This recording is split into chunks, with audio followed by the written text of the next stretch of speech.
यत्र योगेश्वरः कृष्णो यत्र पार्थो धनुर्धरः तत्र श्रीर्विजयो भूतिर्ध्रुवः नीतिर्मतिर्मम।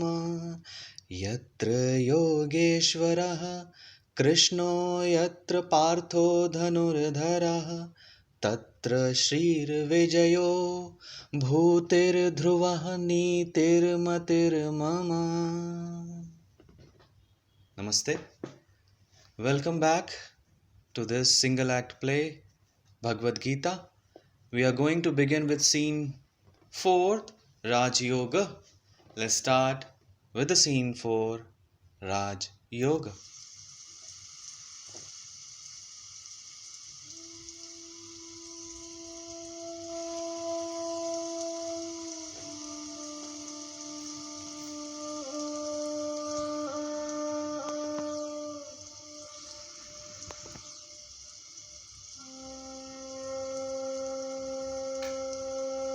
Hey Krishna, how can one practice Raj Yoga?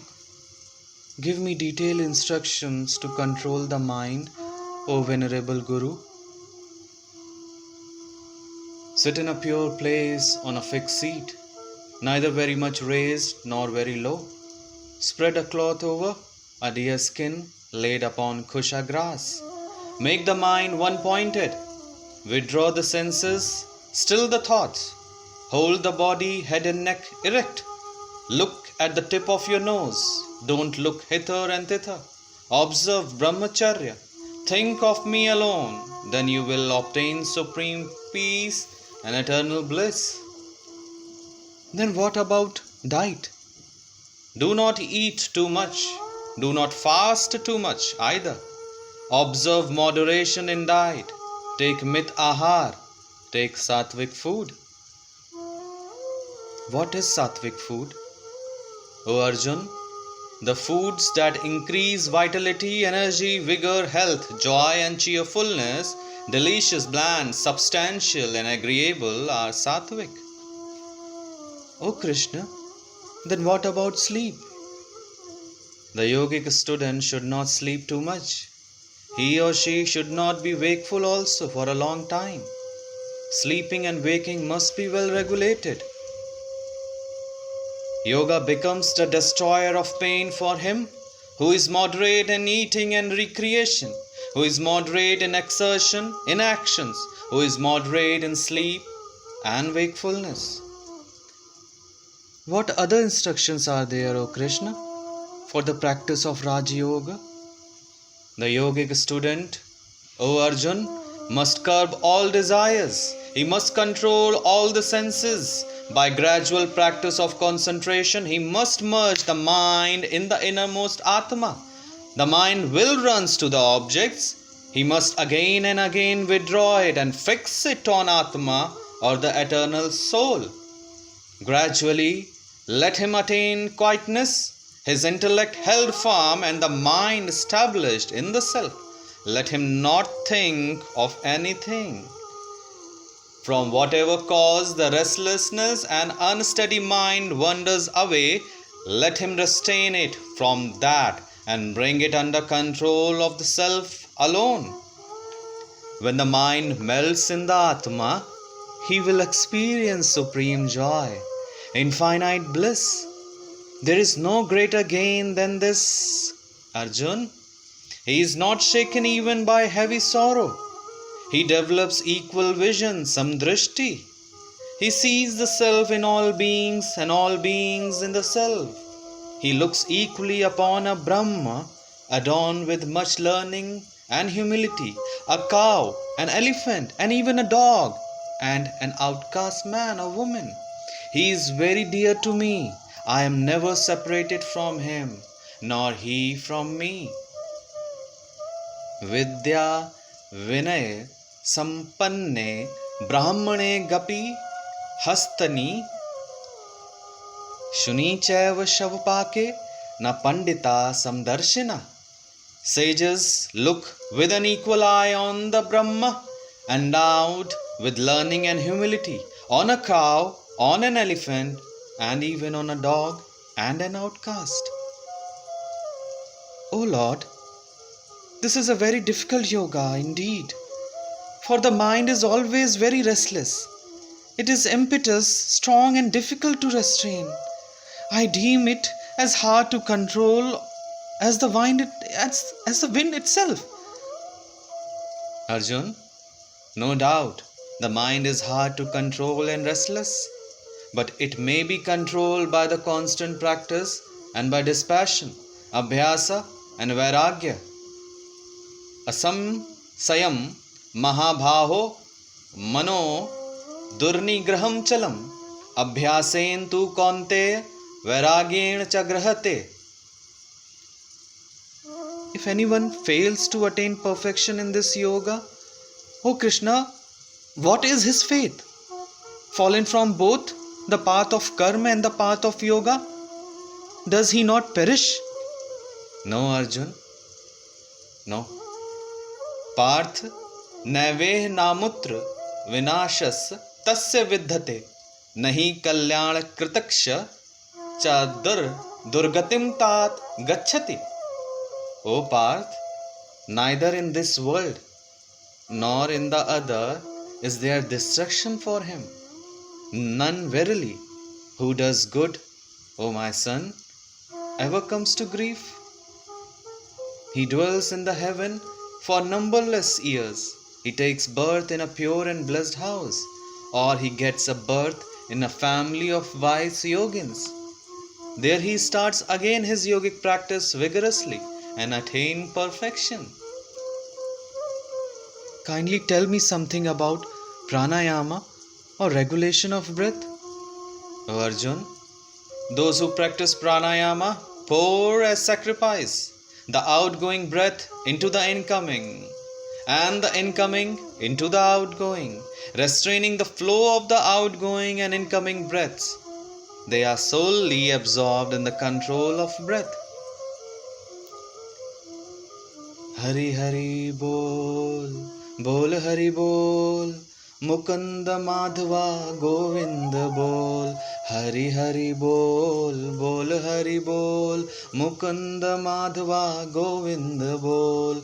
Hari Hari Bol, Bol Hari Bol, Mukunda Madhava Govinda Bol. Mukunda Madhava Govinda Bol, Mukunda Madhava Govinda Bol. Though speaking highly ornamental and apparently wise words, the foolish obstinate persons stick diligently to their own whimsical notions. Come, Arjun, I will give you an example of these foolish people. Step aside. Here comes a typical ignoramus, puffed with pride of his own misconception. See them. Note the depth of his delusion and the airy heights of his folly. Now entering in the scene, Pandit Bhrantinath Shiromani, Shri Jhoot Pakhandaram Mithyachari with two friends. Pandit Bhrantinath Shiromani. Behold, Pakhandaramji, this talk about abstinence from Kamani and Kanchana and the avoidance of contact with a woman is all due to sheer misconception. These advocates have all failed to understand the real import of the scriptures. Attachment to woman is not even anywhere wrong. Manu, the lawgiver, himself says, Yatra naryastu pujyante ramante tatra devata. Where women are honored, there the gods are pleased, and also Grihani, Sachiva, Sakhi, Mata, Priya, Shishya, Lalita, Kalavidhu. The housewife is the advisor, the companion, the beloved, disciple, and spotful companion in arts. All these and more she is to helpless men. First friend. But Panditji, this is only the worldly point of view. There is the nobler adhyatmic view. Bah! Griham tu grihani hinam kanantarat atrichayate. A house without a housewife is worse than a wilderness. Have you not heard, my dear man? The hand that rocks the cradle digs the grave. Like blazing fire is woman, and like a pot of ghee is man. Joladagni samanari gritakumbha samonara, says the true Viveki. Such Viveki is negative and one-sided. Real hero is who plunges into the fire and comes out of it. Yes, after becoming roasted like a papad. If heroism consists of foolhardiness that refuses to be benefited by the experience of bygone ones, then the world is verily full of heroes. Do not mistake delusion for discrimination, Panditji. My friend, your so-called discrimination takes you away from divinity. Your perception of a God is partial and one-sided only. If everything is He, receive everything and enjoy, why shun certain things? Tell me. He has become the whole universe. He is Virat. Ouch! Chee chee! These nasty bugs! Throw the seed out! What rotten almonds! Bitter! The shopkeeper has duped you! Shuksham! Now comes the Mithyachari.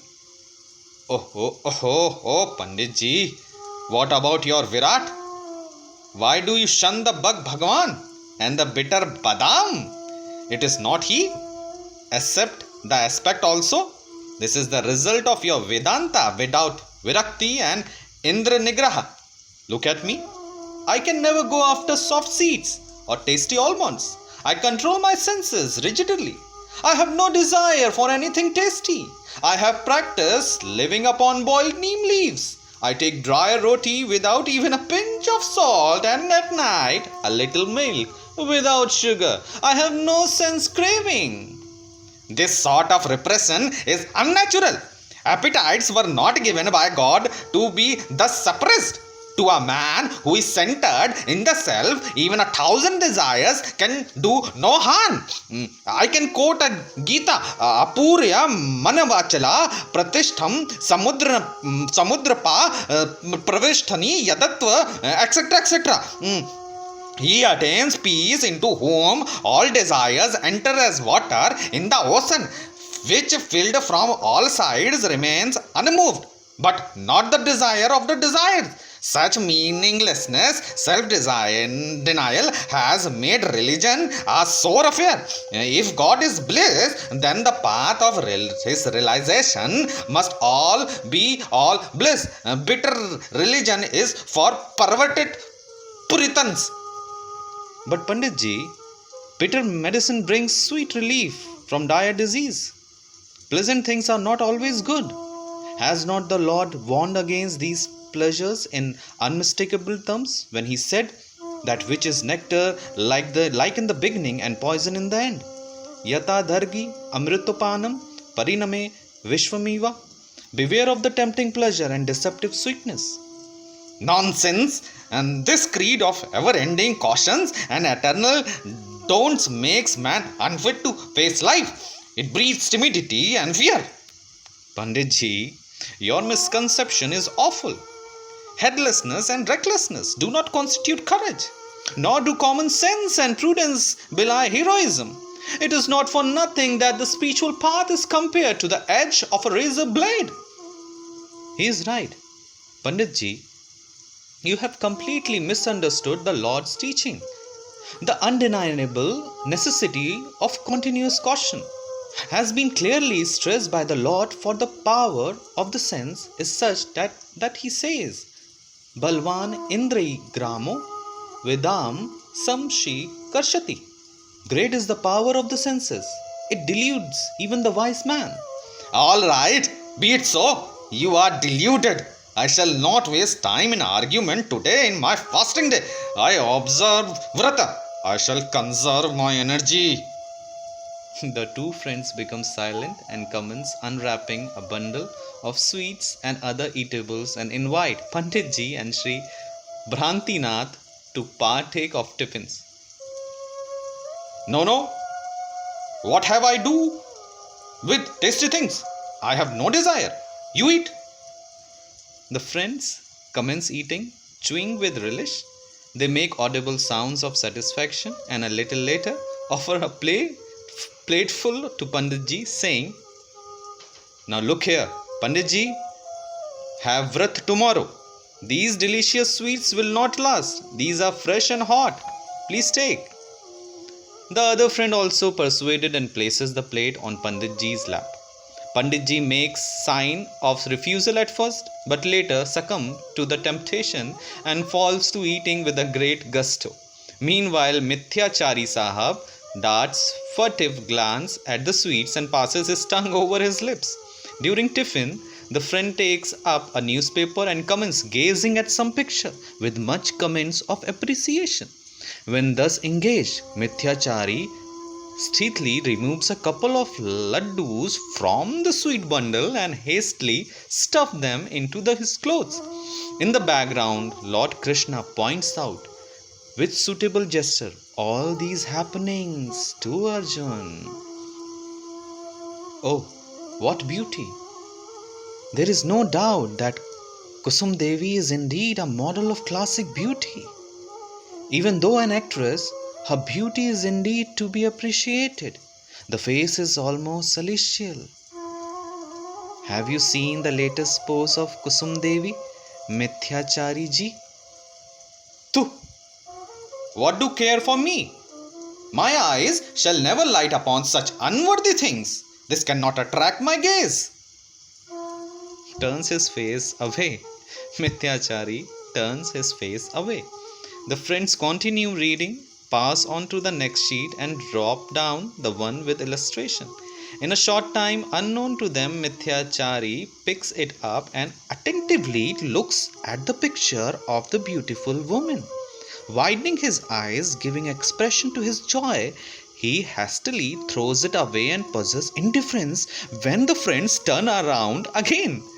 At this juncture, a loud rattling noise is heard from within, and a brahmachari comes dragging a wooden cart with 4 wheels, upon which is seated a naked fakir, Tapasyananda by name.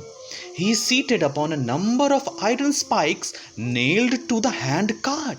He utters a shout of anger upon seeing the Panditji and party. Get away, you trespassers! You pollute the atmosphere of my tapovan.